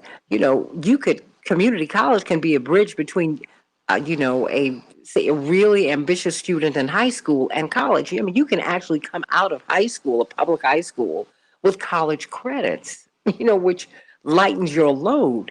That's big, Congressman Khanna. What? So how can we make the case to the American people so that they become even more energized? I mean, that with if you really look at the climate, at the aspects of this bill that deals with climate, you could add like 26 million jobs. I mean, that's huge. How can we restructure the argument so that people say, hey, this is something we need. You need to vote on this right away. Well, this is where I think you use that framing because that's going to get Republicans on board, and we're afraid to say that our party is for social spending on health care, on the environment, and on education. But we shouldn't be afraid to say that we're for spending on those priorities because those are the American people's priorities. We should say that it is an infrastructure bill, and then we have a bill that invests in American families, as the president called it, American Families Fund. And it is here's what's in it. It's going to mean child care for your family. It's going to mean community college for your kids. It's going to mean vocational training for your kids. It's going to mean increased benefits for those on Medicare, and just spell out again and again how it's going to improve people's lives. I learned that with Bernie Sanders on the campaign trail, and people said, well, what is his secret? Why do all these young people like him? And I said, it's not his oratory. It's that he's promising them that they're not going to have to worry about their student loans, and he's promising them that they're going to have health care. And he's talking not in abstract, academic, theoretical terms about, technical financial reform or technical antitrust issues. He's talking about what's going to make your life better. Mm-hmm. And I think we have to be that concrete with people about what's in these bills and how it's going to improve their lives. And he sounds like he understands. You were very, very in your life, Congressman Khanna, but you did not grow up with a silver spoon in your mouth. I mean, you received opportunities that are increasingly out of reach for more and more Americans. We have a public school system that ought to work. In times past, it has worked. We've produced some of the greatest minds in the world through a public school system to which everyone in every neighborhood at one point had access. Now you've got these highly competitive public schools, and everybody's fighting get in there. Wait a minute. We've lost sight of ourselves. I have 3 minutes to make the case and give us some marching orders because we want to help you help us. So, Santita, first of all, you're right that I grew up middle class. My parents were immigrants. I grew up outside Philadelphia in public schools. But I also joke around with my parents when they say, "Oh, we came with $8 in our pockets." I say, "Yeah, but you came with college degrees, and we didn't. And the Indian American community didn't have a history of slavery and Jim Crow in this country. So let's be real. There are advantages that Indian immigrants have had that a lot of communities haven't had. So first, I think we do have to speak explicitly about race, about the fact that Jim Crow has ended and the racial wealth gap in this country has increased since then. And what are we actually doing in communities that have been neglected, the public schools, the education, the healthcare, with the intersection of race often and predominantly in African-American areas? That's just the data, and that's just the history of the country. What are we doing there in terms of actually creating equality so that people can have anywhere close to the opportunities I had as a son of immigrants who didn't grow up privileged but had basic education and health care? And why can't that be a reality in this country? And second, what are we actually doing to overcome the extraordinary wealth disparity? $11 trillion, Santita, in my district, the market cap value of companies. $11 trillion in my district and the surrounding areas. And towns under 50,000 people in Black communities and Latino communities have had declining real wages, declining wealth generation. That should be a clarion call that we need. Frankly, this is a down payment. We need so much more. We need to be preparing people for the digital economy, for the wealth generation of the 21st century. And I don't even understand why among Democrats this is controversial to have a policy that says we've got to give everyone education and health care in this country, and we've got to give people child care. It seems to be so basic, so fundamental, and yet we're fighting our own party on it. Well, we're going to have to keep on fighting because you know what? Whenever, that is what we've had to do. Progressives have always had to fight our own party, and then we've been but the American people want you to do it. I want to thank you, Congressman Connor, for all that you've done and do. Well, you know what? I was I wanted to schedule you for tomorrow or Friday, but just very quickly, everybody, Reverend Jackson is going to get a high honor. It's one of the highest honors in the world. The French government is awarding him their Legion of Honor. It's the highest civilian and military award. That's right. He gets it on Monday, and we're going to Paris today. That's huge. It is That's huge. I love that. He deserves it. He deserves the Nobel Peace Prize. Everybody. 30. There wouldn't be Barack Obama if there wasn't Reverend Jackson, and there wouldn't be Ro Khanna if there wasn't Reverend Jackson. People don't realize how many doors he opened, but I'm glad his work is being recognized in that way. Well, and your work, and everybody, James Bevel, Cotton Reader, Amelia Boynton, Dr. King, Reverend C.T. Vivian, so many people we will be carrying with us, nameless, faceless people, and all of you with your marching feet. This award is for you. I love you, everybody. God bless you, Congressman Connor. Love you so much and just support you in your work. You know you have a home here on the Santita Jackson Show. David Daly, author of Pigs and Rat F. Get those books, everybody. You don't want to miss them. And stay strong, State Representative Ron Reynolds and Dr. Shanina Knighton and Deborah Verholden. I love you, everybody. Reverend Vicki Johnson, Paul Javari, thank you for a great show. WCPT AM 950 Radio. See you when I get back. God bless you,